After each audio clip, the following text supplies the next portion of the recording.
Welcome to the Abbey at Home. Today we're going to make a crown. Westminster Abbey has been the coronation church for 1,000 years. Lots of monarchs have been crowned here using St Edward's crown. Would you like to colour it in? First, you need to download the template and you can find that on our website. So let's begin.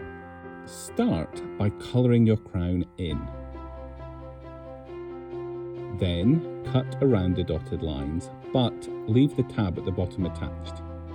Choose some decorations. We use jewels in the Abbey. Decorate your beautiful crown.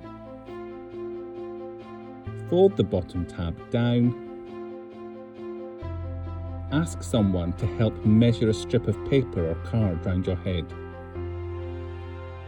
Attach the headband between the crown and the tab for extra strength. Get someone to crown you. And then you just need to practice your royal wave. We'd love to see what you make, and you can share it with us using #AbbeyFun. Thank you so much for joining us. We hope to see you at the Abbey soon.